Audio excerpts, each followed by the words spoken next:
교회를 같이 함께 살펴봤죠. 필라델피아 교회는 예수님께서 칭찬하신 교회, 칭찬만 있는 교회였어요. 이 교회가 작고 미약한 교회라고 했었죠. 아마도 여기에 교회가 있는지 몰랐을 정도로 굉장히 미약한 작은 능력을 가졌다고 하니까 그런 교회였지 않았을까 우리가 추측해 볼 수 있습니다. 근데 이 교회가 어떤 상황에 있었냐니까 유대인들에게 박해를 받았다고 돼 있어요. 그런데 그럼에도 불구하고 주님께서는 작은 능력을 가지고도 믿음을 끝까지 지키는 이 빌라델비아 교회를 높이시고 또 영광스럽게 여기시고 칭찬하시는 모습을 볼 수 있습니다. 유대인들은 이 교회가 처음 세워질 때 당시에 교회를 가장 심하게 박해했던 세력 중에 하나였어요. 그들이 주장하는 건 뭐였냐면 우리가 하나님을 섬기는 사람들인데 하나님을 예배하는 사람들인데 교회는 우리들의 이단이다. 우리 유대교의 이단, 기독교, 그리스도교다 이렇게 주장을 하면서 교회를 박해하고 또 로마 정국의 힘을 빌어서 교회를 이단으로 규정하는데 앞장섰던 사람들이죠. 그 당시 시대 상황을 또 생각해 보면은 이 유대교 그리고 유대인들은 어느 정도 세력이 있는 사람들이었죠. 그래서 더 힘이 있고 또 더 유력했기 때문에 그들이 어떻게 이 세력만 보면은 교회보다는 더 하나님을 예배하는 종교로 보이고 진짜 이렇게 규모로만 보면은 교회는 그들의 이단으로 보이는 것처럼 보이는 현상이 있었던 거죠. 그런데 주님께서는 하나님을 믿는다고 하면서도 예수 십자가 복음을 박해하는 유대인들이 실상은 자신들을 유대인이라고 하지만은 유대라는 말 자체가 유다라는 말 자체가 하나님의 칭찬을 받는다는 뜻이거든요. 자기 자신들을 자칭 유대인이라고 부르지만은 실상은 그들이 사탄의 회당이다. 사탄의 모임이고 사탄의 백성들이다라고 아주 강하게 유대인들을 향해서 이렇게 말씀하시는 거예요. 자기들이 하나님의 선민이고 하나님의 백성이라고 스스로 주장하는데 예수님 보시기에 그들이야말로 사탄의 회당, 사탄의 백성이다라고 어떻게 보면 성경 전체의 역사로 보면 굉장히 충격적인 말씀을 하시는 거죠. 주님께서는 이 교회를 박해하는 유대인들을 무릎 꿇게 하고 또 교회가 옳았다는 것을 보여주시겠다라고 약속하셨습니다. 우리가 이 교회사를 살펴봐도 역사의 어두운 시기에 이 복음을 간직하고 복음을 지키고 그렇게 사는 사람들이 소수일 경우가 종종 있습니다.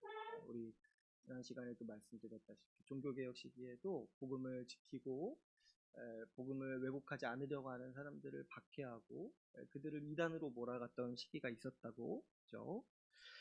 그리고 근데 또 이렇게 이 복음을 박해하는 세력들은 항상 보면은 힘이 세고 또 교회보다 더 이 권력도 있고 세력도 있어가지고 우리가 이제 현상적으로 보면 그런 세력이 더 정당해 보일 때가 있는 거죠. 우리가 딱 보기에 정말 이단처럼 보일 때가 있는 거예요. 이 복음을 간직한 사람들이. 그래서 주님 보시기에 실상은 사탄의 회당인데 복음을 따르는 교회를 보고 이단이라고 규정하고 자기들이 정통이라고 오히려 주장하는 때가 있다라는 거죠. 그래서 우리 신앙의 선배들도 이런 일들을 많이 당했습니다. 근데 또 이렇게 생각해 보면은 얼마나 억울하고 원통한 일인지 모르겠어요. 그들이 분명 복음을 왜곡하고 사탄을 따르고 있는데 예수 그리스도를 따르는 우리를 향해 이 교회를 향해서 이단이라고 이렇게 비난하고 또 이렇게 명예를 훼손하는 이런 일들을 당할 때 굉장히 원통하겠죠. 그런데 우리가 이 말씀을 통해서 보건대 주님께서는 반드시 이 비진리를 무릎 꿇게 하시고 그것이 진리가 아닌 것을 드러나게 하신다고 했어요. 그리고 복음이 옳다. 복음이 주님께서 인정하시고 우리에게 주시는 유일한 진리라는 것을 주님께서 반드시 드러내신다라고 말씀하신 것을 우리가 기억해야 됩니다. 교회가 어려운 시기가 많이 있었지만은 그래도 지금 오늘날 우리가 2000년이 넘게 예수 십자가 복음을 듣고 있다는 것, 우리가 그 예수 십자가 복음을 알고 믿고 또 전하고 배우고 있다는 사실을 생각해 보면은 주님은 항상 이 진리를 지켜오셨고 복음을 지켜오셔서 우리가 복음을 듣도록 계속해서 이기게 해오셨다라는 것을 우리가 신뢰할 수 있습니다. 그렇기 때문에 우리가 아무리 어두운 시기라고 해도 아무리 복음이 좀 왜곡되는 것처럼 보이고 복음이 좀 생소해 보이는 시기라 할지라도 우리가 비관하지 말고 너무 그렇게 시대를 비관하지 말고 우리 주님께서 분명히 이기게 하실 것을 믿고 우리는 신뢰하며 살아가야 됩니다. 우리에게 지금 당면한 싸움이 있다고 했어요. 그렇죠? 주님은 복음을 지키시지만 우리에게 당면한 싸움은 이제 무엇입니까? 주님께서 우리에게 당부하시는 것, 빌라델비아 교회에 당부하시는 게 무엇이었습니까? 네가 가지고 있는 것, 네가 지금 가지고 있는 것, 생명의 면류관을 끝까지 지키라고 말씀하셨습니다. 지금 이미 가지고 있는 그 복음의 그 은혜, 복음의 그 지식, 그 내용을 끝까지 지켜서 끝까지 주님 오실 때까지 끝까지 지켜서 그 생명의 면류관을 잃지 않게 하라. 아무도 빼앗지 못하게 하라고 주님께서 말씀하십니다. 그러므로 우리 인생의 목적이 이어갔다는 거예요. 여러분 우리가 앞으로 살아갈 때 당면에 있는 과제가 중요한 과제가 뭐냐면 다른 어떤 게 아니라 내 재산을 불리고 내가 좀 더 편하게 살고 그리고 또 내 문제를 해결하고 이런 거 이전에 먼저는 우리가 가지고 있는 가장 소중한 것, 주님께서 우리에게 주신 구원, 주님께서 우리에게 주신 그 은혜를 지키고 잃지 않는 사람이 되어야 하는 것이죠. 우리가 이제 복잡하고 바쁜 삶을 살다 보면은 잊을 수 있는데 여러분 우리에게 가장 소중한 거는 우리가 지금 이미 가지고 있는 거예요. 우리는 착각할 때가 있어요. 나에게 지금 얻는 게 내가 얻고자 하는 거라고 생각할 수 있지만은 사실은 지금 우리 삶을 지탱하고 나에게 생명을 공급하고 내가 살아갈 수 있도록 힘을 주는 거는 내가 이미 가지고 있는 것들이죠. 가족도 그렇고 사랑하는 사람들도 그렇고. 근데 그 중에서 가장 중요한 게 뭐냐니까 내가 이미 믿고 있는 그 복음의 진리인 것입니다.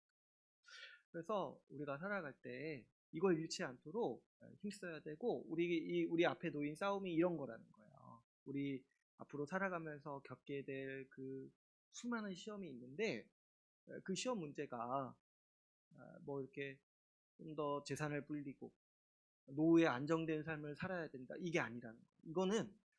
이거는 이제 하나님을 모르는 사람들이 치르는 인생의 시험이에요. 어떻게 하면 노년에 안정된 삶을 살까? 어떻게 하면 좀 더 많이 벌까? 어떻게 하면 좀 평안하고 편한 삶을 쟁취할 수 있을까? 이거를 이제 인생의 닥친 시험이라고 여기면서 살아가는 게 하나님을 모르는 사람들의 그 당면 과제인 거예요. 그러나 우리는 그렇지 않고 우리는 우리를 먹여 살리시고 우리를 입히시고 우리의 살고 죽는 것 문제를 주관하시는 분이 하나님이심을 믿고 우리 앞에 놓여 있는 싸움은 뭐냐면 내가 지금 가지고 있는 그 믿음 이거 지킬 것이냐 잃을 것이냐 믿음을 정말 버릴 것이냐 이 싸움이 우리 앞에 놓여 있다는 것을 기억해야 됩니다. 그럴 때 이 믿음의 싸움을 우리가 이제 앞으로 계속 해나갈 텐데 우리가 반드시 기억해야 되는 게 뭐라고 했습니까? 우리 주님께서 우리를 기뻐하시는 분이라는 것을 기억해야 됩니다. 우리 주님은 우리의 연약함을 채울하시는 분이 아니라 책망하시고 또 이렇게 비난하시는 분이 아니라 우리의 작은 순종에서도 기뻐하시고 우리의 애쓰는 모든 것들을 보시면서 정말 기뻐하시고 우리를 높이시는 분이라고 했어요. 이 빌라델비아 교회를 보십시오. 작은 능력을 가지고도 믿음을 지키는 모습을 보면서 주님은 어떻게 말씀하십니까? 너희를 내가 기둥같이 여긴다. 하나님 나라에 기둥같이 여긴다라고 말씀합니다. 우리 눈에 보기에는 있는지도 모르고 또 미약한 교회라 할지라도 그 믿음을 지키는 그 작은 순종, 그 몸부림을 볼 때 주님은 기뻐하시고 귀하게 여기시고 하나님 나라의 영광을 그에게 주시겠다라고 말씀하십니다. 여러분 우리 주님께서 우리가 작은 능력을 가지고도 믿음을 지키기 위해 분투하는 우리를 기뻐하신다는 것을 기억해야 돼요. 우리가 믿음을 지키기 위해서 애쓸 때 주님께서 그것을 높이 사시고 또 영광스럽게 여기신다는 것. 우리의 작은 순종에도 기뻐하시고 또 그 큰 복을 우리에게 더하시는 분이라는 것을 우리가 기억해야 됩니다. 그럴 때 우리의 영혼이 강해질 수 있어요. 우리가 믿는 하나님, 우리가 예배하는 하나님이 우리를 안 좋게 보시거나 우리를 책망하시거나 우리에게 실망하시는 분이 아니라 우리를 사랑하시고 우리를 기뻐하시는, 우리를 위하시는 분이라는 걸 생각을 할 때 우리가 일상에서 살면서 용기를 얻고 이 믿음의 싸움을 해나갈 수 있는 것이죠. 주께서 우리를 의롭게 여기십니다. 우리를 보면서 기뻐하시고 우리에게 복 주시기 원하시고 또 우리에게 상 주시기를 원하신다는 것을 우리가 항상 기억하고 우리는 믿음의 싸움을 해나가야 마땅한 것이죠. 오늘 우리는 이제 마지막 교회로 이 라오디게아 교회를 살펴보려고 하는데요. 이 라오디아 교회는 여기 나오는 말씀들도 많이 들어보신 말씀들이 있어요. 그래서 한번 천천히 찾아보기를 원하는데요. 오늘 본문 말씀에 15절, 16절을 보시면은 이렇게 말씀을 하시죠. 내가 내 행위를 아노니 내가 차지도 아니하고 뜨겁지도 아니하도다. 차든지 뜨겁든지 하기를 원하노라. 그리고 16절에 보시면 미지근하다. 그러니까 미지근하다는 말씀이죠. 미지근하기 때문에 내 입에서 너를 토하여 냈다. 그러니까 주님 보시기에 토할 정도로 안 좋다는 거죠, 상태가. 그러니까 지금 이제 라오디게아 교회도 우리가 앞에 살펴본 사대 교회와 마찬가지로 굉장히 책망을 들었던 이 교회예요. 그래서 이제 이 말씀도 좀 유명하죠. 차든지 뜨겁든지 해라. 이게 이제 무슨 뜻인지에 대해서 또 많은 또 의견이 있는데요. 이게 배경이 있는 말씀이라고 하죠. 이 라오디게아라는 도시는 이제 소아시아에 있는 지역인데 이 고대 사회 때 유명한 게 뭐였냐면 미지근한 물로 유명했다는 거예요. 그래서 왜 그러냐니까 이 도시는 이제 자체적으로 그 식수를 가질 수가 없어가지고 다른 도시에서 이 파이프를 통해 가지고 물을 공급받던 도시였어요. 근데 이제 그런 고대 사회에서 이렇게 수로를 만들고 이런 게 기술이 그렇게 대단하지 않으니까 이 물이 이렇게 오면서 다 식은 거예요. 그래가지고 이 도시는 미지근한 물 때문에 유명했는데 이 사람들이 미지근한 물로 불평이 많았다고요. 근데 이게 이제 우리는 잘 이해가 안 갈 수 있어요. 우리는 물이 미지근하면 좀 그래도 건강에 좋지 않나? 너무 뜨겁고 찬 것보다 이렇게 생각할 수 있잖아요. 근데 한 번만 생각을 해보시면은 사실 미지근한 물을 쓸 데가 많이 없다는 거를 우리가 좀 생각해 볼 수가 있어요. 여러분 우리가 물을 먹을 때 대부분 우리가 쓰는 물은 차갑거나 따뜻하거나 뜨거운 물이에요. 그렇죠? 우리 정수기에 미지근한 물 옵션이 없잖아요. 미지근한 물을 만들려면 어떻게 해야 돼요? 따뜻한 물 받은 다음에 찬물 받고 우리가 섞는 거잖아요. 그러니까 그만큼 우리가 사실 쓸 일이 많이 없어요. 미지근한 물. 대부분 우리가 물을 필요로 할 때는 좀 이렇게 우리 그 갈증을 해소하기 위해서 시원한 물이라거나 아니면 이제 요리를 하고 아니면 또 우리 몸을 데우기 위해서 따뜻하고 뜨거운 물을 원하죠. 우리는 한번 생각해 보시면 물의 온도를 자유자재로 지금 조정할 수 있는 문명을 가지고 있잖아요. 사실 대단히 편리한 시대인 거죠. 근데 그럼에도 우리는 미지근한 물을 만들어서 먹을 때가 사실 별로 없어요. 근데 이 고대 사회는 그러면 더 오죽하겠냐는 거예요. 이때는 이제 물의 온도를 조정할 수가 없잖아요. 마음대로. 그러니까 항상 차가운 물이나 뜨거운 물을 원했는데 미지근한 물은 진짜 너무 쓸 데가 많이 없는데도 이 실망을 안겨주는 거예요, 사람들은. 그리고 이제 이때 당시에 이 라오디게아 이제 주변에 있는 도시들은 이 뜨거운 물이 유명했다는 거예요. 그러니까 주변에 온천수가 나와가지고 주변에 있는 한 도시에서 온천수가 나와서 그 도시는 이제 뜨거운 물을 마음대로 이제 쓸 수가 있었던 거예요.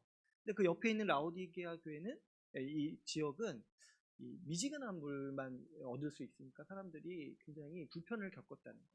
또 바로 옆에 있는 또 도시에서는 계곡물이 흘러가지고 시원한 물로 유명했다는 거예요.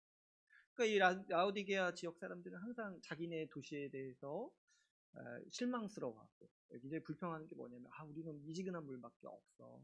이런 이제 생각을 했다라는 거죠. 불평을 했다는 거죠.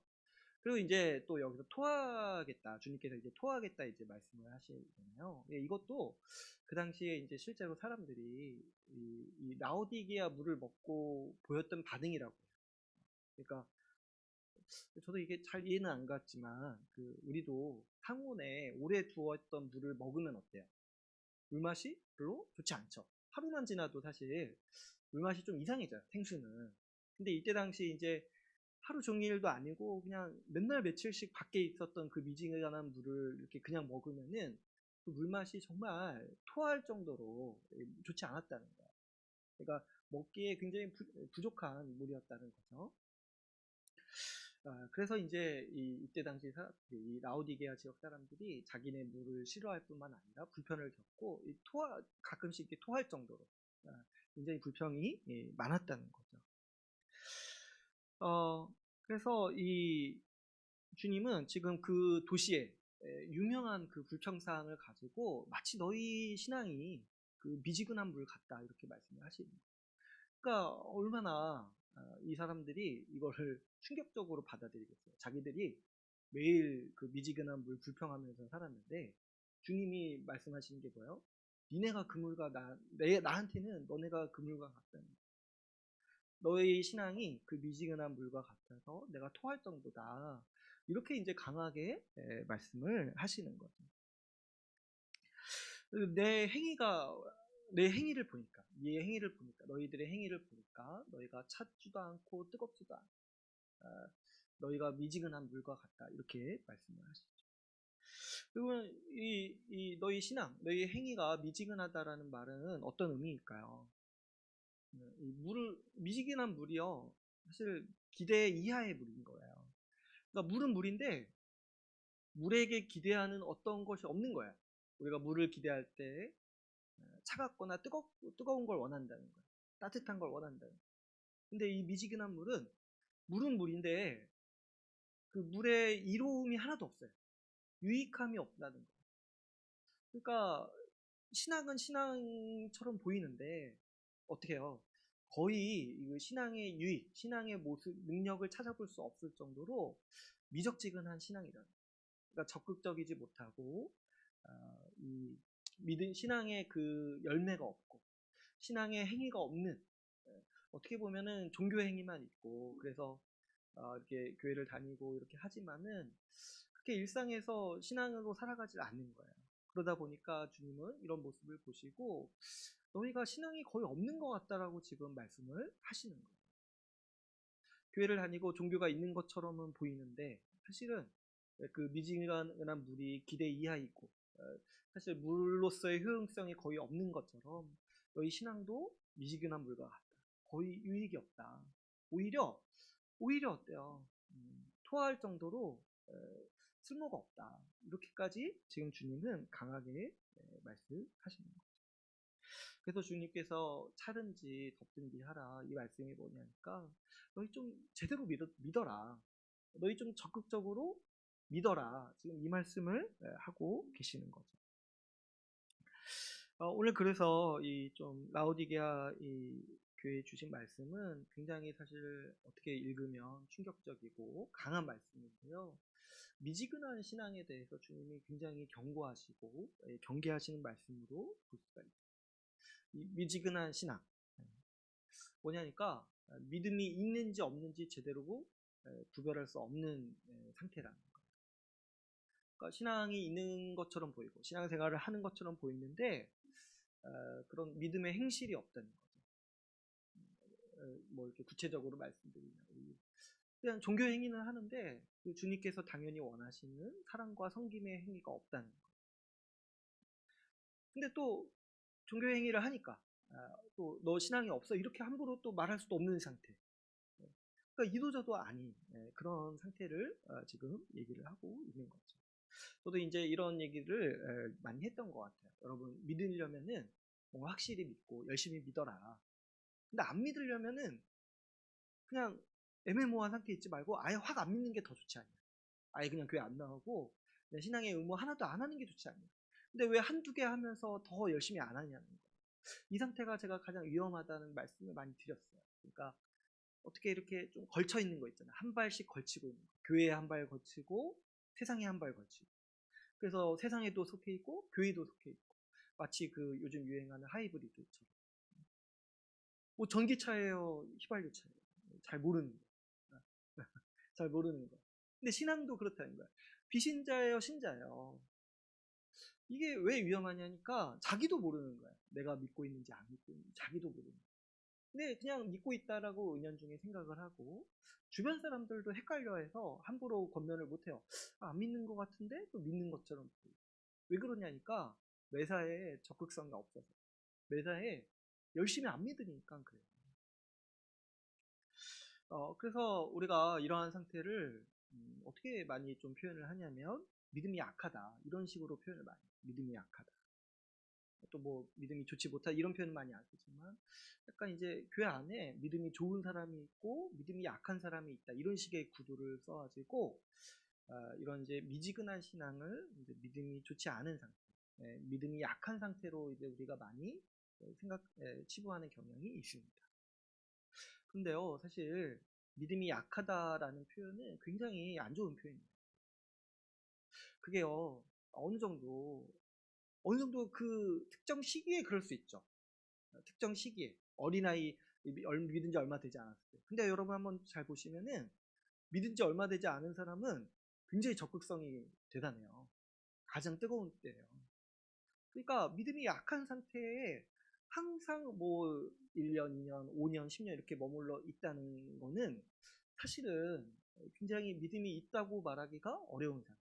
근데 또 없다고 말하기는 좀 그렇게 또 어려워가지고 바로 오늘 본문에서 얘기하는 그 미지근한 신앙, 미지근한 물과 같은 상태에 있다라고 우리가 볼 수 있는 거죠. 그래서 믿음이 약하다는 표현은 굉장히 사실 아, 사실 우리가 자주 쓰면 안 되는 표현 중에 하나인 거죠. 그러니까 그만큼 위험한 거야. 위험한 거.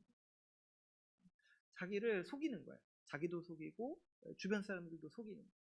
근데 이제 뭐냐면 자기가 속이려고 속이는 게 아니라 자기가 얼마나 위험한 상태에 있는지 모르고 그냥 그렇게 관성적으로 그냥 난 이렇게 살아왔으니까 산다는 거야. 근데 주님은 지금 어떻게 경고하시냐니까 실상은 정말 주님 보시기에 위험하다는 거예요. 신앙이라고 그 자신은 말하지라도 아무런 쓰잘데기 없는 신앙이라는 거예요.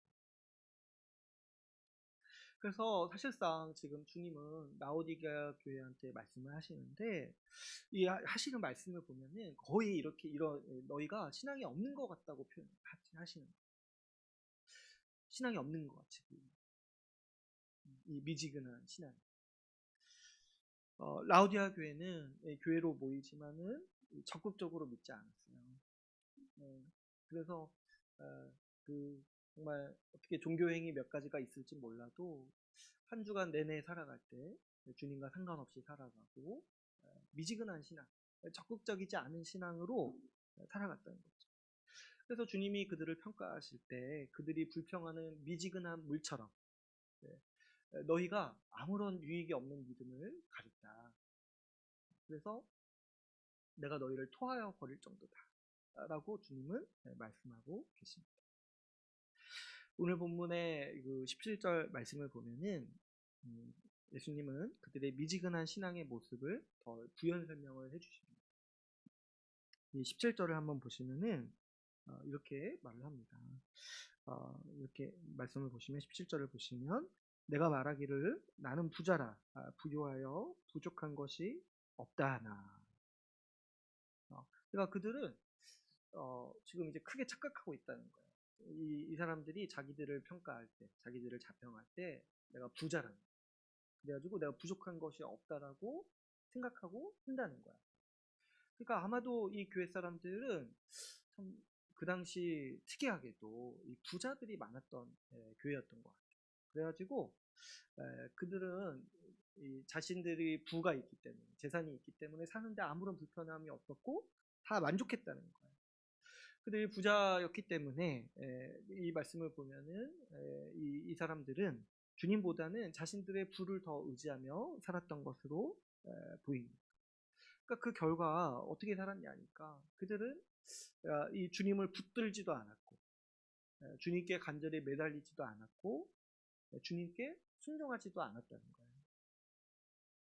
그래서 그들의 신앙이라는 거, 그들의 종교 생활이라는 거를 그냥 추측해 보면 아마도 그들의 신앙생활이라는 거는 그냥 교회에 나와서 교회 나온 것도 사실 귀한 거지만은 교회 일주일에 한 번 교회 나가서 예배 드리고 집에 가서 사는 그 정도 그 정도지 않았을까. 교회 일주일에 한 번 교회 나오는 거 외에는 그냥 그 일주일 내내 주님과 상관없는 삶을 살았다는 거죠. 그래서 주님은 이런 신앙을 가르쳐 가지고 미지근한 신앙이다. 토하여 버리겠다. 이렇게 말씀을 하십니다. 주님은 너희의 실상을 보라고 얘기를 하세요. 17절의 끝에 보시면은 이렇게 말씀을 하시죠. 너희는 너희가 스스로 부자라고 생각하고 부족한 것이 없다고 여기지만은 내가 보기엔 어떻다고 말씀하십니까? 너의 공고한 것과 가련한 것과 가난한 것과 눈먼 것과 벌거벗은 것을 알지 못하는도다. 주님 보시기에는 가난하고 비천하고 너희가 심각하게 빈곤한 상태다. 헐벗은 상태다.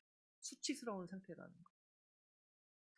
주님 보시기에 그들은 파산 직전의 사람들입니다. 아니 이미 파산한 사람들이죠.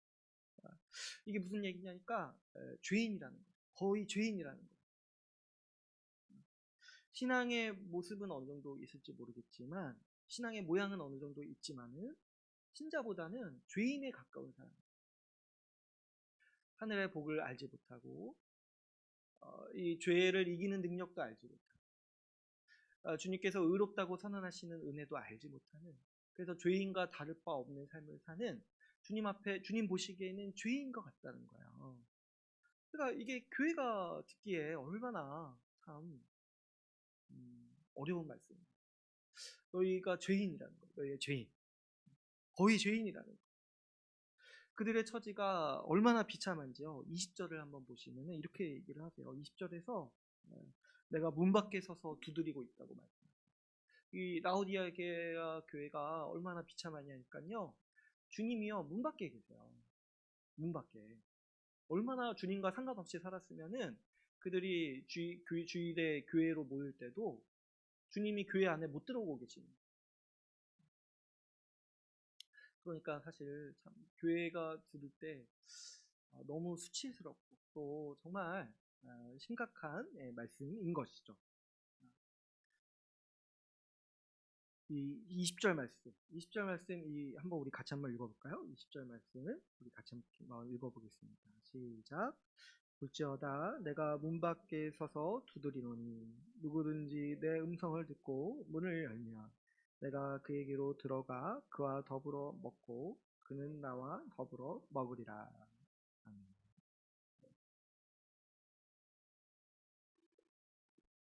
네, 이 말씀도 이 본문에서 우리가 많이 쓰고 유명한 말씀 중에 하나인데요. 제가 이제 옛날에 이 말씀을 어디서 처음 봤냐면은 전도지에서 처음 봤어요. 전도지. 노방전도 할 때 전도지 이렇게 주잖아요. 근데 전도지에서 마지막에 이제 예수님 믿으십시오. 예수님 영접하라고 이 말씀을 이제 읽어주는.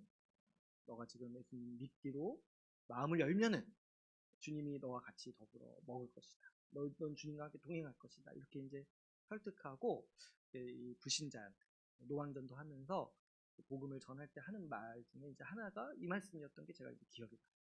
그래서 저는 이 말씀이 주님이 전도하라고 주신 말씀인 줄 알았어요. 근데 세상에 나중에 보니까 이게 지금 누구한테 하신 말씀인 거예요. 이게 지금 교회에게 하신 말씀이에요. 교회. 그러니까 지금 이제 이게 상황이 너무 비참한 거예요. 우리가 교회로 모이는데 주님이 문 밖에 계셔가지고 문을 두드리시는 거예요. 문을 두드리시는 거예요. 왜냐하면 주님이 너무 계속 문 밖에 계시니까 좀 애가 타시는 거예요. 문을 두드리시면서 문을 열라고 말씀하십니다. 이걸 근데 주님이 불신자한테 이렇게 하시는 게 아니라 교회한테, 그리고 자기를 신자라고 여기는 착각하는 그런 사람들에게 지금 주님이 이렇게 하고 계신다라고 말씀하고 있는 것이죠. 그러니까 참 이 교회 상태를 볼 때, 우리라면은, 저라면은 이런 상태를 볼 때, 그리고 또 만약에 제가 이런 상태라고 생각을 한다면, 이런 교회를 보고, 이런 사람을 보고, 실망하고, 화내고, 또 어떻게 얘기하겠습니까? 아, 타락했다. 아우, 상관하지 말아야겠다. 이렇게 하고 욕할 텐데, 근데 주님은 또 어떻게 하시냐니까 이런 교회라도 긍휼히 여기시고 또 어떻게 하시냐니까 애타게 부르시는 모습을 볼 수가 있습니다. 19절에 보시면은 이렇게 말씀하시죠. 내가 사랑하는 자를 책망하여 징계하노니 그러므로 네가 열심을 내라 회개하라.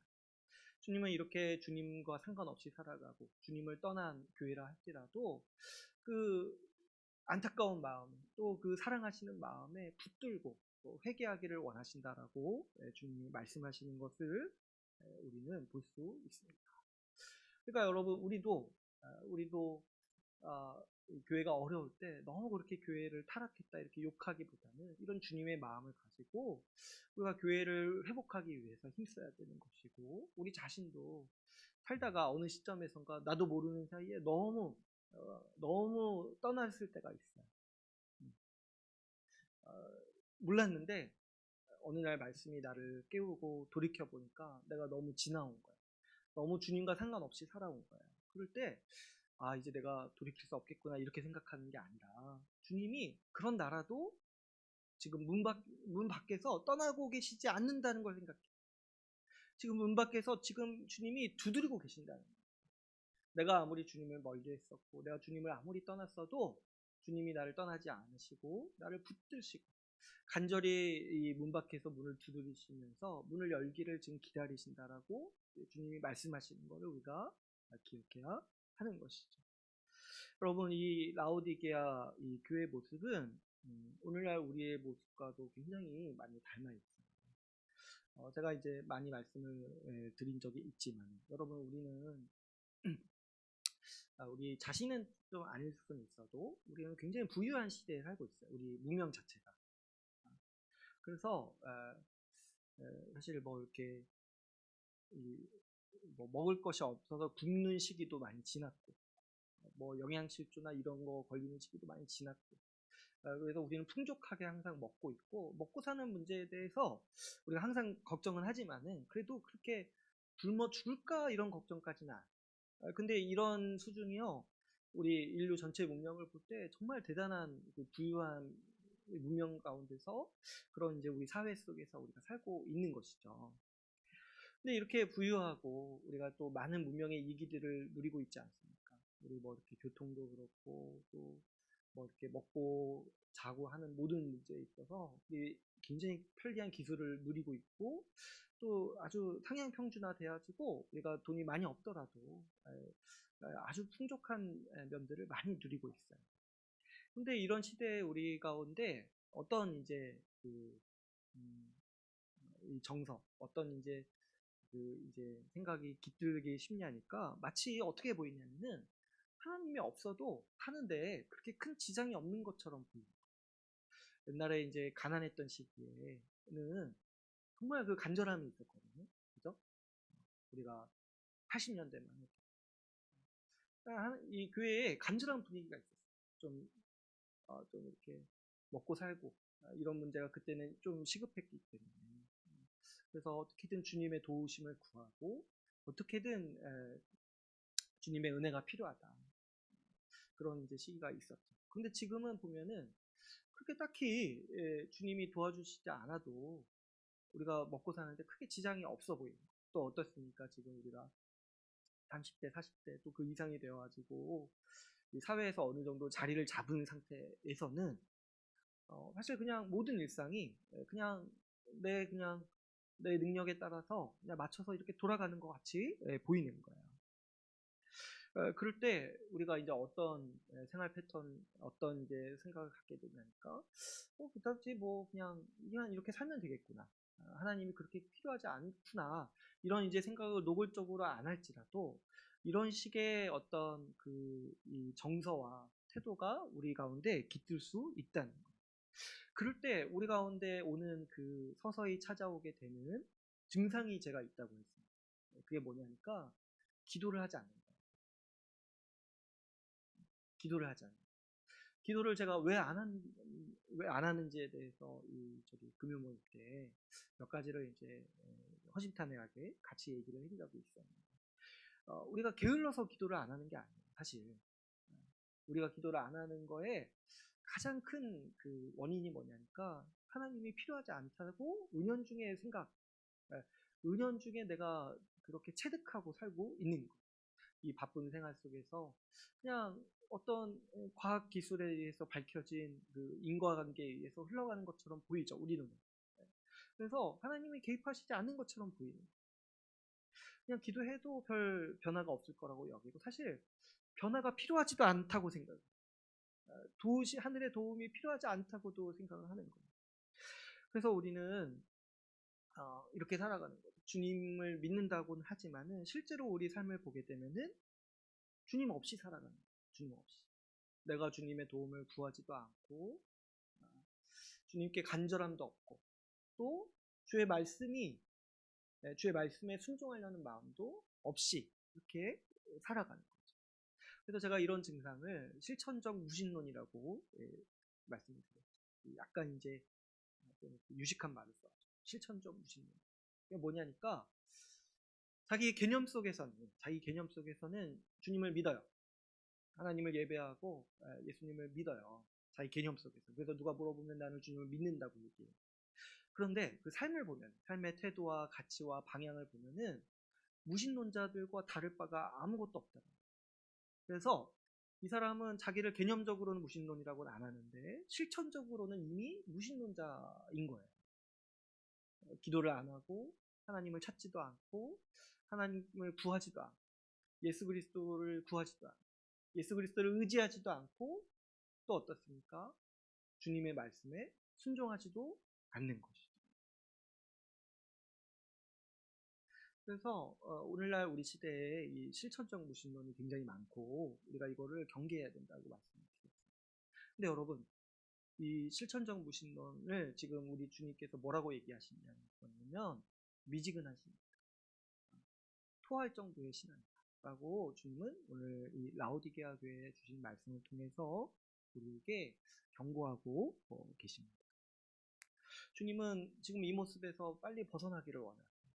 어떻게든 이 미지근한 신앙을 버리고 거기에 머물러 있지 말고 그게 얼마나 위험하고 그게 얼마나 주님 보시기에 어려운 상태인지 얼마나 주님 보시기에 참지 못하는 상태인지 알고 빨리 여기서 벗어나기를 주님은 간절히 원하십니다. 그래서 주님은 어떻게 말씀하시냐니까 내게 오라고 말씀하세요. 내게 오라. 내게 와라. 나를 찾아라. 나를 붙잡아라. 이렇게 말씀을 하시는 거예요. 우리 18절 말씀 한번 같이 볼까요? 18절 말씀 같이 한번 읽어보겠습니다. 시작. 내가 너를 권하노니 내게서 불로 연단한 금을 사서 부요하게 하고 흰옷을 사서 입어 벌거벗은 수치를 보이지 않게 하고 안약을 사서 눈에 발라 보게 하라. 주님은 자꾸 너희 스스로 부하다고 해서 그렇게 자평하지 말고 부족한 것이 없다 하지 말고 너희 실상은 내가 보기에 가난하고 수치스러웠고 그것도 깨닫지 못하니까 어떻게 해요? 눈도 어두우니까 나한테 와서 살아. 나한테 와서 내 금을 사고 또 나한테 와서 흰옷을 사서 수치를 가리고 나에게 와서 안약을 사가라. 그래서 좀 눈을 떠라. 이렇게 말씀을 하시는 거예요. 또 오늘 우리가 아까 읽은 20절 말씀에서는 이렇게 얘기를 하시죠. 내가 문을 두드리고 있으니까 문을 열어라. 그러면 어떻게 하신다고 얘기하세요? 내가 너에게로 들어가서 너희와 함께 더불어서 먹겠다. 내가 너희와 함께 더불어서 먹겠다. 내가 너희에게 양식을 주겠다. 지금 라우디게아 사람들은 자기 스스로 배부르다고 생각하는데 주님 보시기에는 아주 비참한 거예요. 배고프고 곤비한 상태인 거예요. 그 죄에 허덕이고 죄의 열매들을 어떻게 해결하지 못하고 죄에 허덕이고 있는 상태입니다. 근데 주님이 어떻게 하세요? 나에게 와고 나를 붙들고 나에게 문을 열면은 내가 들어가서 너희를 만족시키겠다. 너희를 배부르게 하겠다. 너희를 나와 같이 함께 먹는 자로 만들겠다라고 주님은 말씀하십니다. 이 말씀이요 어떤 추상적인 말씀이 아니에요. 나한테 마음의 문을 열어라 이렇게 말씀하시는 게 아니에요. 지금 주님의 이 말씀은 나를 믿으라는 말씀이에요. 나를 믿으라. 그래서 이 말씀 잘 생각해 보면 주님은 지금 이 라오디게아 교회가 거의 불신자와 같다라고 지금 평가하시는 것 같아요. 여러분, 우리가 주님을 믿는다는 걸요, 너무 관념적이거나 너무 추상적으로 생각하면 안 돼요. 주님을 믿는다는 거는요, 지금 주님이 말씀하시는 것처럼 이렇게 사는 거예요. 네? 주님께 가서 금을 사고, 주님께 가서 옷을 사고, 주님께 가서 안약을 사고, 주님이 주시는 음식을 받아서 먹는 삶이 주님을 믿는 삶이다. 바꿔 말하면 모든 면에서 예수님과 함께하는 삶이 예수님을 믿는 삶이라는 거예요. 이 라오디게아 교회를 생각해 보면 여기는 몇 가지 종교 행위가 있을지 몰랐어도 일상에서 예수님과 상관없이 살았어요. 예수님과 상관없이 예수님을 의지하지도 않고 찾지도 않고 주님의 말씀에 상관없이 살았어요. 그런데 주님이 어떻게 얘기하시는 거냐면 신자는 믿음을 가진 신자는 뭐냐니까 모든 면에서 예수님을 의지하고 예수님과 더불어 사는 사람이라고 말씀을 하시는 거죠. 신자는 어떤 사람이냐니까 예수님으로 말미암아 부요하고 예수님으로 수치를 가리는 사람, 예수님으로 옷을 입는 사람이라는 거예요. 예수님으로 만족하고 배부른 사람이 바로 이 신자라는 거죠. 이거를 우리가 배운 이 교리의 언어로서 바꿔서 얘기하면 어떤 거겠습니까? 이 말씀을 다시 바꿔서 얘기하면은 신자는 그리스도와 연합하여서 살아가는 사람이라는 거예요. 그러니까 여러분, 우리가 예수님 믿는다는 거는 어떤 추상적인 개념이 아니에요. 예수님 믿는다는 게. 예수님 믿는다는 거는 우리 예수님과 연합하여서 살아간다는 거예요. 오늘 말씀에 따지면은 모든 면에서 예수님과 함께 동행하는 삶을 산다라는 거예요. 여러분, 우리가 그리스도와의 연합교리에 대해서 종종 나눴었고 우리가 다 배웠을 겁니다. 우리가 주님을 믿을 때 하나님은 우리와 실제로 예수님을 연합시켜 주세요. 우리를 그리스도 안에 있는 자로 만들어 주시는 거예요. 그런데 이게요, 영적인 차원에서 일어나는 현상이고, 그래서 우리가 이 인식으로서 경험할 수 없지만은 우리의 실제라고 제가 말씀을 종종 드렸어요. 우리의 실제. 우리는 그리스도와 함께 연합해 있어요. 그래서 우리의 삶도 그리스도와 연합한 삶을 살아가야 마땅하다는 거죠. 그래서 우리가 살아가는 원리가 뭐냐니까 바로 그리스도와 연합해서 살아가는 거예요. 오늘 주님 말씀처럼 주님께 의지하고 주님과 더불어서 먹고 주님을 의존해서 주님의 뜻대로 살아가는 것이 바로 이 믿는다라는 거예요. 예수님을.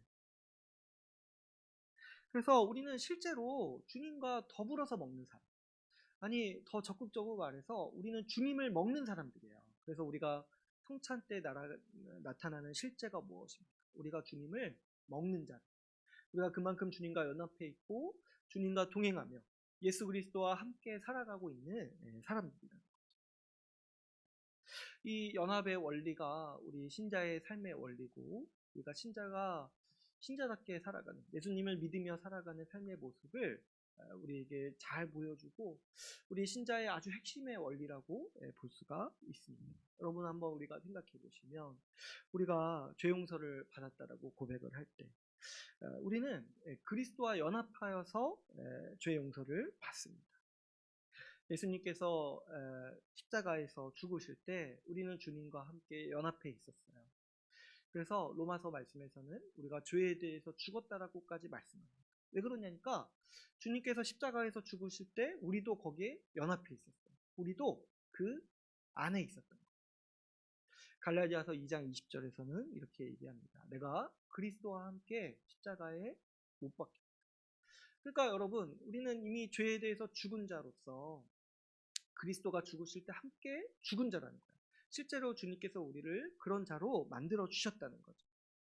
그리스도와 연합했기 때문에 우리는 죄 용서를 받았을 뿐만 아니라 죄에 대해서 이미 죽은 자예요. 또 어떻습니까? 우리는 그리스도와 연합하였기 때문에 하나님 앞에서 의롭다함을 받은 사람들이죠.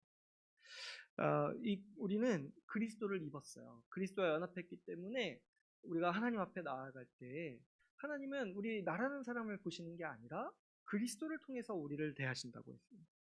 나라는 사람을 보는 게 아니라 예수님을 통해서 나를 보시는 거예요. 그래서 하나님은 우리를 보시고 우리를 대하실 때 예수님을 보시는 것처럼 보시고 예수님처럼 대하신다는 거예요. 그래서 예수님께서 하나님 앞에서 의로운 분이시기 때문에 우리도 하나님 앞에서 의롭다함을 받는 거예요. 예수님께서 하나님 앞에 하나님의 자녀이기 때문에 예수님께 속한 우리, 예수님과 연합한 우리도 하나님의 자녀로서 역임을 받는 거죠. 우리가 이제 금요 모임 때 지금 주기도문을 배우고 있는데 우리가 그 하나님을 아버지라고 부르잖아요. 근데 그 주기도문이요 무슨 기도냐니까 예수님의 기도예요. 원래는 예수님만 하실 수 있는 기도예요. 하나님을 아버지라고 부르는 거는 예수님만 하실 수 있어요. 근데 그 예수님의 기도를 예수님은 어떻게 하십니까? 우리에게 가르쳐 주시면서 너희도 이같이 기도하라고 말씀하십니다. 왜 그렇습니까? 우리가 예수님처럼 예수님과 연합해서 하나님 앞에 나아가거든요. 그래서 우리는 기도할 때 예수님처럼 기도할 수 있다. 예수님이 하나님께 기도하는 것처럼 우리도 그리스도 안에서 그리스도의 기도로서 하나님께 기도할 수 있다는 거예요. 그뿐만이 아니죠. 우리가 그리스도와 연합하였기 때문에 우리는 예수님의 모든 권세와 능력을 다 받습니다. 어떤 신학자는 이렇게까지 얘기해요. 주님의 것은 다 내 것이다. 왜냐하니까 주님과 내가 연합해 있어요. 영적인 실체에서 다르지 않다는 거예요. 하나님은 나를 볼 때 예수님을 보신다니까요. 그 정도로 우리가 이 주님과 연합해 있는 게 실제라는 거야. 그래서 우리가 실제 살아갈 때 우리는 예수 그리스도의 능력과 예수 그리스도의 모든 권세를 다 받아서 누리는 사람으로 살아간다는 게 우리 성경에서 가르치는 진리의 말씀입니다. 어떤 분들은 너무 과한 거 아니라고 생각할 수 있어요. 아니 내가 뭔데 내가 뭐 주님의 것을 어떻게 다 받냐, 어떻게 주님의 것이 다 내 것이다 이렇게 생각할 수 있습니다. 근데 그거는요 아직도 주님이 어떤 분인지 모르고 예수 그리스도와 연합한 신자가 어떤 사람인지를 모르는 거예요. 지금 성경에서 어떻게 얘기하고 있는지를 계속 못 보고 있는 거예요. 그럼 한번 말씀을 좀 몇 개 볼까요? 우리 약간 앞에 넘겨서 가까이 있는 말씀만 볼게요. 계시록 2장 26절 한번 보겠습니다.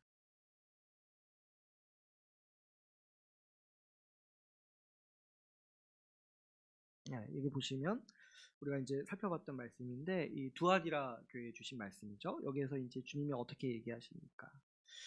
이기는 자와 끝까지 내 일을 지키는 자에게, 신자에게 만국을 다스리는 권세를 주겠다 이렇게 말씀. 이게 뭐냐는 거예요. 내가 뭔데 왜 주님이 만국을 다스리는 권세를 주시냐니까 27절에서 주님이 설명하세요. 그가 철장을 가지고 그들을 다스려 질그릇 깨트린 것 같이 하리니 나도 내 아버지께 받은 것이 그러하니라. 그러니까 이게 예수님의 능력이고 권세예요. 만국을 다스리는 권세, 철장으로 질그릇을 깨뜨리듯이 만국을 심판하는 권세. 근데 이거를 지금 주님이 어떻게 하시겠다고 얘기하세요? 네 것이다. 너희 신자, 너희 교회 것이다. 이렇게 지금 말씀을 하신다는 거야. 네? 주님의 것, 내 것은 다 네 것이다라고 실제로 예수님이 이렇게 말씀을 하신다는 거예요. 또 어떻게까지 얘기하시냐니까 오늘 본문의 21절을 한번 보세요. 오늘 우리가 읽은 본문의 21절. 이것도 한번 같이 읽어볼까요? 3장 21절 말씀 같이 읽어보겠습니다. 시작. 이기는 그에게는 내가 내 보좌와 함께 앉게 하여 주기를 내가 이기고 아버지 보좌에 함께 앉은 것과 같이 하리라. 네, 지금 어떻게까지 얘기하시냐면은 신자, 믿음을 가진 자가 나와 함께 보좌에 앉는다는 거. 제가 이 보좌가 어떤 의미인지 말씀드렸죠. 그 하늘 보좌를 얘기하는 거예요. 만국을 다스리고 세상을 다스리는 지금 예수님이 앉아서 다스리고 계시는 그 보좌에 지금 어떻게 하신다는 거야? 나와 함께 앉을 것이다. 그래서 보좌가 여러 개라고 생각하시면 안 돼요. 이게 아니라 주님이 지금 보좌에 앉아 계시잖아요. 거기에 이미 우리도 앉아 있는 거예요. 주님 안에. 우리는 주와 함께 지금 다스리는 위치에 있는 거예요. 왜 그러냐니까 주님이 다스리시는 분이기 때문에. 주님이 하늘 보좌에서 앉아서 다스리시는 분이기 때문에. 주님이 지금요 어떤 무슨 대단한 신자에게 많은 성과를 이룬 신자에게 이런 말씀을 하시는 게 아니에요. 지금 라오디게아 교회한테 이 말씀을 하시는 거예요. 지금 주님을 문 밖에까지 이렇게 배척하고 있는 라오디게아 교회까지 너희가 날 믿으면 나와 함께 보좌에 앉을 것이다. 이렇게 말씀을 하시는 거예요. 그러니까 여러분, 신자가 어떤 자인지 우리가 정말 많이 생각하고 많이 말씀을 묵상해요. 여러분의 권세와 영광을 절대로 과소평가하지 마세요. 우리의 능력과 우리의 자리를, 우리의 또 은사를 절대로 과소평가하지 마세요. 그거는요, 내가 어떤 사람인지 모르는 게 아니라 주님이 어떤 분인지를 모르는 거예요. 주님은 주님의 모든 것을 다 우리에게 주십니다. 그러므로 우리는 살면서 모든 면에서 우리 주님의 도우심과 능력을 구할 수 있다는 거예요. 우리 주님께서 가지신 모든 능력과 권세가 다 우리 거라는 거예요. 우리 거. 이거를 믿고 그것을 누리고 살아가는 사람이 되라고 주님은 우리에게 사실 계시록 말씀뿐만 아니라 이 신약성경 전체에서 우리에게 이렇게 말씀을 하고 있는 거예요. 근데 우리가 자꾸 나는 능력이 없어, 나는 죄에 대해서 무력해, 이런 생각을 가지고 있다 보니까 이런 말씀들이 잘 눈에 안 들어오는 거예요. 근데 실제로 주님은 너에게 만국을 다스리는 권세를 내가 주겠다. 나와 함께 너희가 보좌에 앉아 있다. 너희는 하늘의 존재다. 너희는 하늘의 천사와 같은 존재. 너희는 일곱 금초대와 일곱 별과 같은 존재다. 라고 주님은 우리가 어떤 존재인지에 대해서 말씀을 하십니다. 이 원리가 다 어디에 담겨 있냐니까 우리 주님과 연합해 있는 우리 자신의 모습을 생각해 볼 때, 우리 신자의 삶을 생각해 볼 때 우리는 이것이 우리 삶의 원리라는 것을 기억할 필요가 있습니다. 이 신앙의 원리를 주님께서 라오디게아 교회에 말씀하실 때 이렇게 말씀하시는 거예요. 나에게 와서 물건을 사고 나에게 와서 먹고 나와 더불어 살아라. 이렇게 주님은 권면하고 계십니다. 여러분, 우리는 이 미지근한 신앙을 먼저는 벗어버려야 합니다. 믿는지 안 믿는지 다른 사람도 나를 볼 때 헷갈리고 나도 내가 나를 볼 때 헷갈리는 그런 상태, 이런 상태에서 벗어나야 돼요. 언제고 내가 믿음이 약한 사람으로 있을 거라고 생각하지 마십니다. 그거는 결국에 주님이 토하신다고 말씀하시잖아요. 지속될 수 없는 상태예요. 지속될 수 없는. 지금이 우리 시대가 얼마나 참 어렵냐니까. 지금은 라우디아 교회는 아마도 그래도 교회는 나왔을 거예요. 교회는 나왔을 거예요. 근데 요즘 제가 보니까 많은 분들이 또 교회는 또 안 나간다고 하시더라고요. 코로나 때문에도 그렇고 여러 가지 상황이 있는데 이게 이제 2년 동안 지속되다 보니까 요즘에는 이제 교회 나가는 것도 참 대단한 신앙이에요. 교회 나가는 것도. 그러니까 참 얼마나 우리가 라오디게아 같은 시대에 우리가 살고 있는지 우리가 생각해 볼 수 있습니다. 미지근한 신앙, 미지근한 신앙. 있는지 없는지 자기도 모르는 상태에 있다는 거죠. 우리는 이런 상태를 빨리 벗어나요. 그리고 혹시라도 내가 이런 상황으로 빠지지 않을지 항상 경계해야 됩니다. 그러기에 유일한 길은 오늘 주님께서 우리에게 권면하시는 것처럼 예수님을 믿는 거예요. 예수님을 믿고 살아가요. 예수님을 믿고 살아간다는 게 어떤 추상적이고 어떤 관념적인 말이 아니라고 바로 예수님과 더불어서 살아가야 된다라고 주님은 말씀하십니다.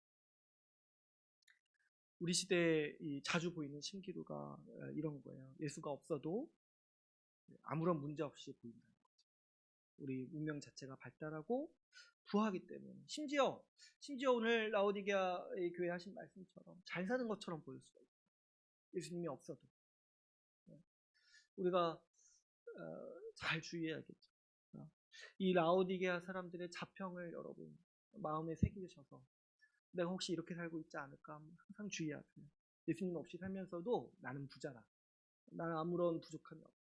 이렇게 혹시 여기고 있지 않은지 생각해요. 우리도 정작 예수님 없이, 예수님과 상관없이 살면서 늘어나는 살림살이에 재산에 만족하고 있지 않습니까?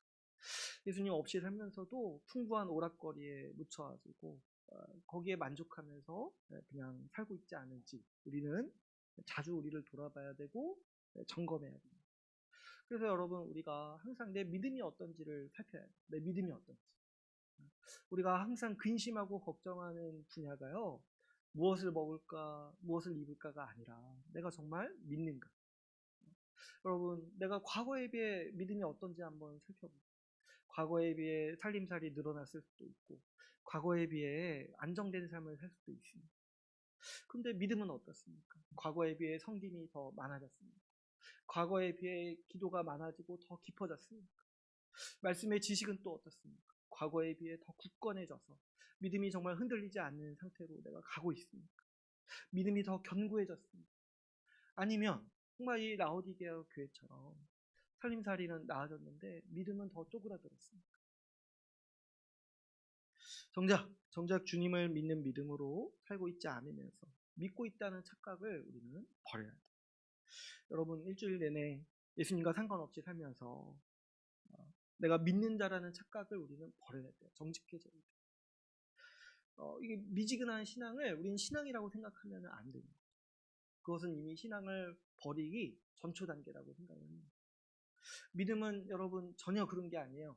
믿음은 전혀 예수님과 상관없이 사는 게 아니에요.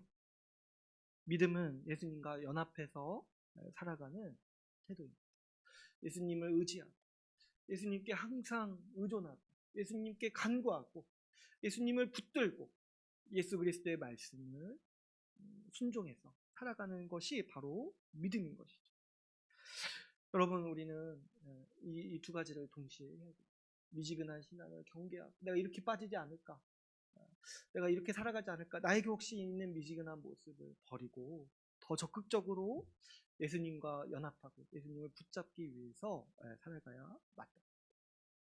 오늘 그래서 한 3가지 정도만 마지막으로 짧게 예수님을 우리가 더 어떻게 붙잡으면서 구체적으로 살아갈 수 있을지 3가지 정도 좀 권면의 말씀을 드리고자 합니다.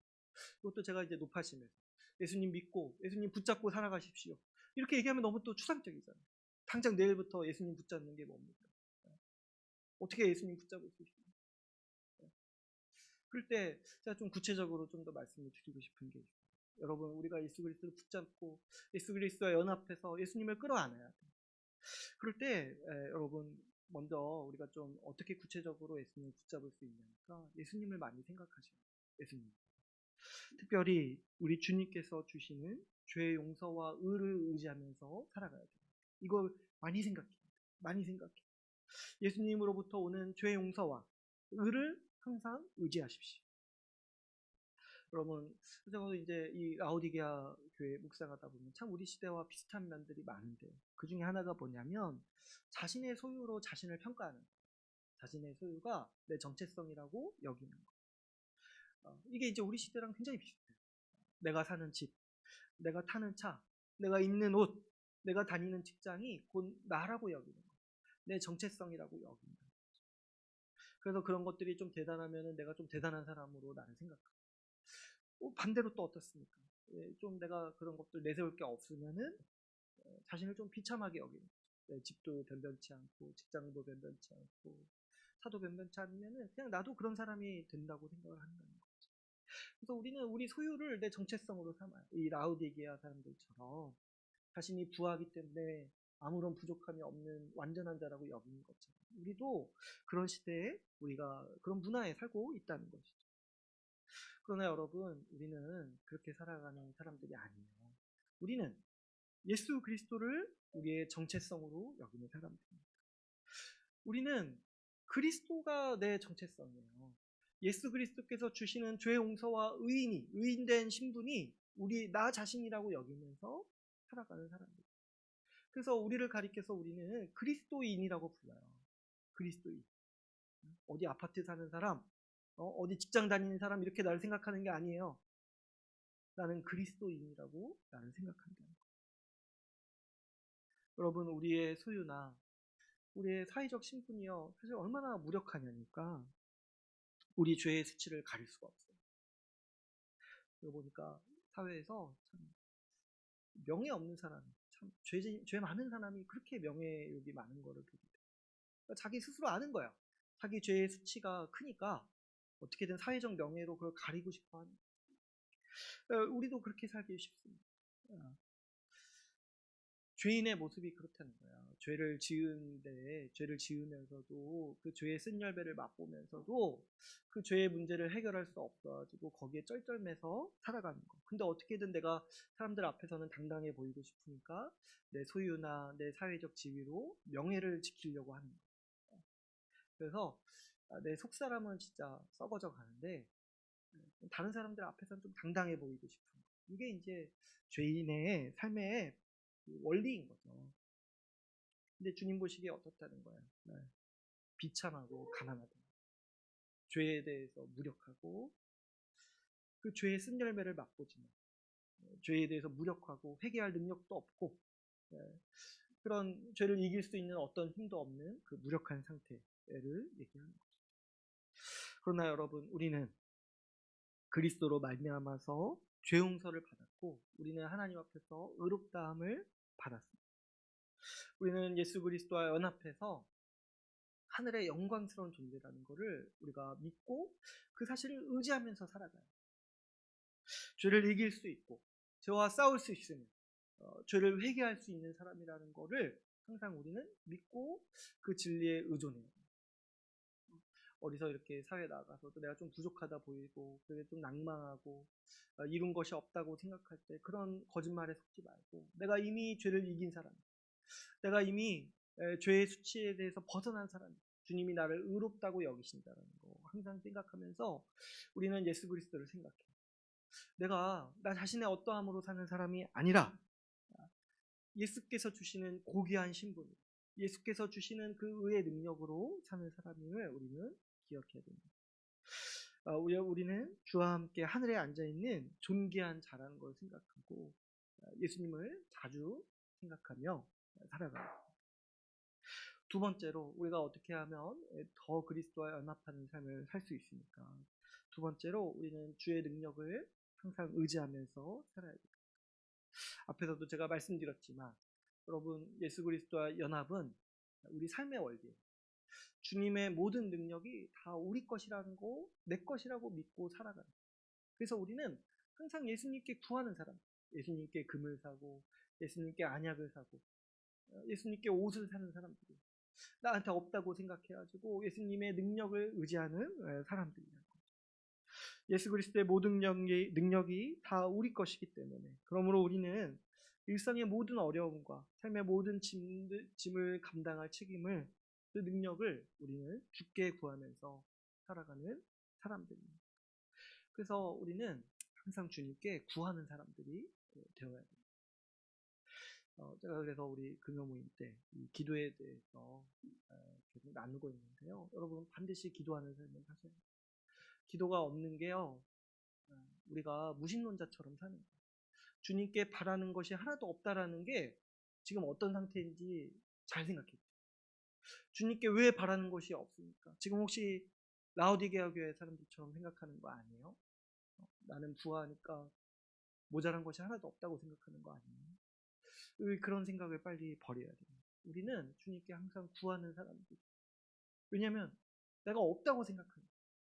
나는 내 스스로 할 수 있는 능력이 없는 사람입니다. 기도에 대해서 주님이 가르쳐 주실 때 마태복음 7장 7절에서 이렇게 말씀하십니다. 구하라, 그리하면 너희에게 주실 것이요. 찾으라, 그리하면 찾아낼 것이요. 문을 두드리라, 그리하면 너희에게 열릴 것이니. 이렇게 말씀하십니다. 요한복음 16장 24절에서는 이렇게 말씀하십니다. 구하라, 그리하면 받으리니 너희 기쁨이 충만하니라. 예수님은 구하라고 말씀합니다. 왜냐하니까 너희가 나 없이는 아무 쓸데없는 사람, 곤고한 것과 가련한 것과 가난한 것과 눈먼 것을 알지 못하는 요한복음 말씀에서 너희는 나를 떠나서 아무것도 아니다. 아무런 쓸데가 없어서 가지에서 잘라서 자를 밖에 내버려둬서 불살라 버릴 정도로 쓸모없다. 바꿔 말하면 죄인이라는 거예요. 나를 떠나서 어떤 지혜도 능력도 없는 사람이라는 것이죠. 그러나 여러분, 우리는 주님께 붙어 있고 주님과 연합한 자, 주님께 항상 구할 수 있는 자, 주님은 너희가 구하면 내가 너희를 위해서 하겠다라고 말씀하십니다. 그럴 때 여러분 우리가 굳게 믿으셔야 돼요. 우리가 살아가는 데 필요한 모든 능력을 예수님은 다 주십니다. 예수님이 능력이 있으시잖아요. 예수님이 탁월하시잖아요. 그 예수님의 능력을 우리에게 주신다라고 말씀하시죠. 그러므로 여러분, 우리가 일상을 살 때 무엇이 주님과 동행하는 삶이냐니까 적극적으로 주님의 능력과 도우심을 구하는 사람이 되십시오. 주님께 소망하는 바가 매일 있는 사람이 되십시오. 특별히 우리가 살면서 무거운 짐들이 얼마나 많은지 모르겠습니다. 우리가 살면서 얻는 책임들이 있죠. 뭐 부모님들은 부모 역할을 하고, 여러분들이 사회에 가서 직장에서 직장을 생활할 때도 자기에게 오는 책임이 있죠. 가장은 또 가장의 역할을 해요. 가족을 먹여 살려요. 그런 역할들을 하나하나 생각해보면 사실 얼마나 무거운 짐인지 몰라요. 그래서 세상 사람들이요, 이 무거운 짐을 감당하기 싫어서 얼마나 대충 사는지 모르요. 이게 무거우니까, 너무 스트레스가 되니까 항상 잊고 살려고, 틈만 나면 술 마셔서 책임을 벗어버리려고 하는, 책임에서 오는 그 중압감, 이런 것들을 감당하지 못해서 얼마나 무책임하게 살아가는 사람들이 많습니다. 그러나 여러분, 우리도 사실 이런 것들이 버겁죠. 버겁죠. 네. 어떤 사람이 참 나는 탁월해가지고 난 탁월한 부모가 될 수 있어, 이렇게 말할 수 있겠습니다. 내가 탁월해가지고 나는 직장에서 내 역할 다 감당할 수 있어. 누가 이렇게 말할 수 있습니까? 그런데 우리 주님께 이 능력과 지혜를 항상 구해요. 저도 마찬가지. 저도 항상 이 부분을 많이 생각해요. 저도 항상 목사로서의 역할 잘 못하겠다 맨날 생각하고, 저도 두렵습니다. 네. 주일에 제가 뭐라고 여기 서서 이렇게 살아야 된다라고 제가 뭐라고 이렇게 말하겠나. 항상 두렵고, 또 집에 가서 아빠로서도 항상 두렵고, 내가 어떻게 이런 일을 감당할 수 있겠나 하는 생각이 드는 거예요. 근데 그때마다 저는 어떻게 하냐니까 우리 주님 뒤에 숨는 심정으로 구합니다. 주님 뒤에 숨는, 주님 저 좀 도와주십시오. 주님, 이 역할을 잘 감당할 수 있도록 주님의 지혜와 능력을 주십시오. 그래서 겨우겨우 저도 이제 주님께 공급받는다는 심정, 주님을 의지하면서 이 역할을 감당하려고 하는 것이죠. 우리 사는 모든 책임과 역할을 다 그렇지 않겠습니까? 우리가 주님께서 능력 주시고, 또 우리에게 모든 이 성령의 능력을, 은사를 또 공급해 주신다는 걸 우리가 믿고, 주님이 또 그렇게 하신다고 말씀하셨으니까 여러분, 우리는 매사에 주님께 의존하여 주님의 도우심을 구하는 사람이 되어야겠습니다. 마지막 세 번째로, 우리는 주님을 끌어안고 주님과 연합하는 삶을 살기 위해서 특별히 이 예수 그리스도의 고난에 참여하는 사람이 되어야 돼요. 이 마지막 세 번째는 사실 굉장히 큰 주제 중에 하나인데, 짧게만 제가 말씀을 드리면, 우리 주님과 연합하는 또 한 가지 차원이 있어요. 앞에서는 이제 주님의 의로우심, 주님의 그 죄를 이기시는 능력, 그리고 우리에게 은사를 주시고 능력을 공급해 주시는 면들, 예수 그리스도의 모든 선한 것들을 다 주시는 그런 면에 대해서 나눴는데요. 근데 우리 주님과 연합하는 또 한 가지 측면, 우리가 주님과 연합했을 때 주님의 모든 것을 다 받는다고 했잖아요. 그래서 주님의 선하심도 받고, 주님의 능력도 받고, 주님의 신분과 의로움도 받아요. 근데 우리 주님이 또 뭘 가지고 계시냐니까 고난도 가지고 계십니다. 그래서 우리가 주님과 연합했을 때 우리는 주님의 고난도 받습니다. 이게 우리가 주님과 연합하는 삶의 또 한 가지 굉장히 신비로운 차원이에요. 우리 주님이요, 고난 받으셨잖아요. 우리 주님은 고난을 가지고 계세요. 로마서 8장 17절에 이렇게 말씀하십니다. 우리가 그와 함께 영광을 받기 위하여 고난도 함께 받아야 할 것입니다. 예전에 옛날에 이제 자주 불렀던 찬양 중에 이런 찬양이 있어요. 찬양하기는 좀 하나님께로 더 가까이 가는, 하나님께로 더 가까이 갑니다. 고통 가운데 계신 주. 근데 제가 그때 학생 때여서 주님이 왜 고통 가운데 계시지? 잘 모르면서 참 부슬프게 이 찬양을 불렀던 기억이 있는데, 우리 주님은요 고난의 삶을 사셨어요. 그래서 주님께 가까이 갈수록 우리에게 영광도 있는데, 또 한편으로 뭐가 있냐니까 주님의 고난도 같이 있다는 거예요. 영광, 그와 함께 영광 받기 위하여 고난도 함께 받는다. 우리 사도 바울의 고백 몇 가지만 살펴보려고 하는데요. 두 개만 살펴보고 좀 마무리할게요. 이 빌립보서 3장 말씀 한번 보겠습니다. 빌립보서 3장 말씀.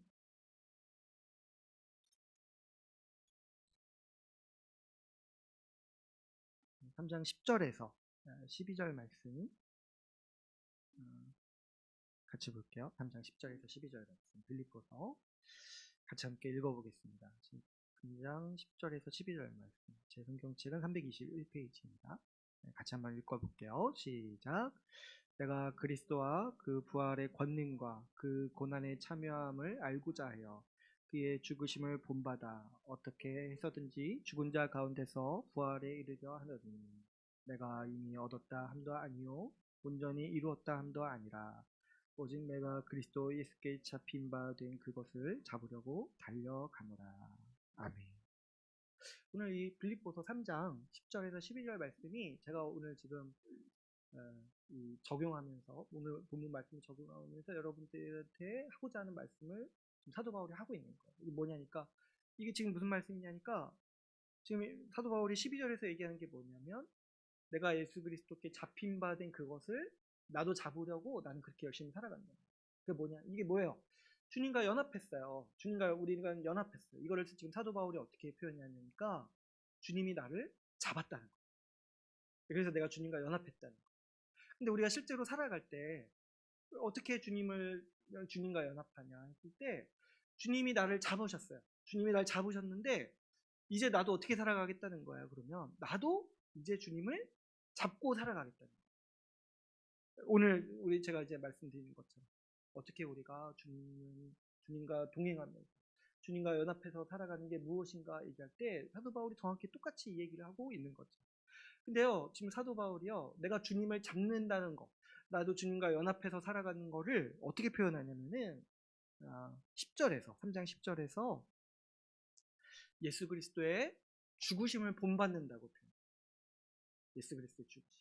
그러니까 사도 바울이 이해할 때 내가 그리스도와 더 연합해서 살아가는 게 뭐냐니까, 내가 예수님처럼 죽는 삶, 예수님처럼 고난받는 삶을 살아간다. 그게 사도 바울이 지금 말하는 내가 그리스도와 더 연합하기 위해서 살아가는 삶의 모습이라는 거죠. 말씀 한 구절 더 살펴볼까요? 골로새서 1장 24절 한번 보겠습니다.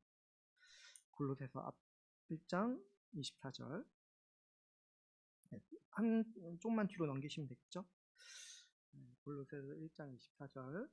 이것도 한번 같이 함께 읽어볼까요? 1장 24절 같이 읽어보겠습니다. 시작. 나는 이제 너희를 위하여 받는 괴로움을 기뻐하고 그리스도의 남은 고난을 그의 몸된 교회를 위하여 내 육체에 채우노라. 네, 그러면 그리스도의 죽으심을 본받는 게 뭐냐는 거예요. 내가 그리스도의 고난과 연합하는 게 뭐냐는 거예요. 골로새서 1장 24절에서 이런 표현을 쓰죠. 내가 그리스도의 남은 고난을 내 몸에 채운다는 거예요. 근데 그 남은 고난이, 그러면 이 표현이 뭐냐니까, 여러분 한번 생각해 보시면 예수 그리스도가 처음 고난 받으심으로 인해서 어떤 결과가 일어났냐면 교회가 탄생했어요. 하나님의 백성인 우리가 탄생한 거예요. 근데 지금 바울은 남은 고난이 있다고 얘기해요. 남은 고난. 이게 뭐냐니까, 예수께서 세우신 그 교회를 지키고 가꾸고 그 교회를 애쓰는 거예요. 그래서 지금 24절에서 어떻게 얘기를 하냐니까, 나는 이제 너희를 위해 받는 괴로움을 기뻐한다는 거예요. 이게 무슨 얘기예요? 너희 교회를 섬기기 위해서 내가 받는 어려움들, 내가 겪는 고난들, 이런 것들을 나는 기뻐한다는 거예요. 왜 그러냐니까, 이게 어떤 일인지 아냐는 거예요. 이게 그리스도의 남은 고난에 내가 참여한다는 거예요. 아까 빌립보서 3장 10절 말씀에 따르면 뭐예요? 그의 죽으심을 본받는 일이다. 오늘 본문 말씀에서 바꿔 말하면 뭡니까? 이게 그리스도를 붙잡기 위해서, 나를 붙잡으신 그리스도와 연합하기 위해서, 그 그리스도를 더 끌어안기 위해서 살아가는 삶이다. 그리스도의 고난에 참여하는 것. 근데 그 그리스도의 고난이 무엇입니까? 바로 지금 교회를 돌보고 교회를 지키고 예수님이 고난받으셔서 세우신 그 교회를 섬기고 돌보는 그 일들을 함으로써, 그 일들을 자처해서 함으로써 나는 그리스도의 남은 고난을 채우겠다라고 말씀하십니다. 그러므로 여러분, 우리 주님과 함께 동행하는 삶은 이렇게 표현할 수 있어요. 주님의 남은 고난에 동참하는 삶. 무엇이 남은 고난이냐니까 지금 세워진 교회, 이 교회를 돌보고 이 교회의 지체들을 사랑하고 섬기면서 자처해서 자발적으로 받는 고난에 우리가 끼어든다는 것이죠. 그것이 뭡니까? 그것이 바로 내가 일상을 살면서 우리 주님을 붙잡는 삶입니다. 우리 주님의 고난에 참여하는 삶입니다. 교회와 교회 지체들을 더 수고하고 섬기는 것. 이거는요, 자발적인 고난이에요. 자발적인 거. 내가 당하고 싶, 여러분 뭐 당하고 싶 이런 거 당한 적 있으세요? 내가 섬기기 싫었는데 섬김을 받는 자리에 내가 당하거나 그렇지 않잖아요. 내가 자발적으로 뛰어드는 거잖아요. 아무도 뭐라고 하지 않았는데 내 지체의 어려움이 보이고 교회의 어려움이 보여서 내가 거기에 뛰어들어서 더 책임을 맡고 더 섬기려고 내가 내 시간 줄여가고 자는 시간 줄여가고 그게 더 자발적으로 고난받는 거잖아요. 이게 뭐냐니까 그리스도의 남은 고난을 내가 본받고 내가 그리스도를 더 끌어안는 삶을 살아간다는 거죠. 우리가 여러분 섬김의 자리에 있을 때 그리고 또 지체를 섬기고 또 보살피는 자리에 있을 때 많은 고난이 있죠. 다른 사람의 종이 되는 거예요. 상대방에게 맞춰주고 상대방의 그 필요에 따라서 나를 바꾸고 나를 꺾고 이렇게 살아가는 거잖아요. 그때 실제로 우리 가운데 고난이 있는데 그것이 바로 뭐냐니까 예수 그리스도의 고난입니다. 예수 그리스도. 그리고 이것에 참여하는 사람일 때 우리가 이것에 참여할 때 우리는 그리스도와 더 밀접하게 더불어 먹는 삶을 살아간다. 여러분 모두 우리가 그리스도와 함께 고난받는 그래서 이 미지근한 신앙에서 벗어나는 사람이 되어야 돼요. 이거 한번 우리 모두가 가지고 살아야 돼요. 저도 이제 어떻게 보면은 많은 시간을 미지근하게 살아오다가 언제 한번 굉장히 힘들었을 때 곰곰이 생각해 보니까 아, 주님도 이렇게 힘드셨구나. 그게 생각이 나가지고 힘을 얻었던 거죠. 주님도 이 지체를 섬기기 위해서 이렇게 마음이 아프셨겠다. 나도 지금 주님과 똑같은 마음을 가지고 있구나. 라는 걸 생각할 때 큰 위로를 얻고 그때 그렇게 주님이 가깝게 느껴지는 거예요. 그랬을 때 이게 주님과 동행하는 삶이라는 걸 깨닫고 저도 큰 위로를 받은 적이 있습니다.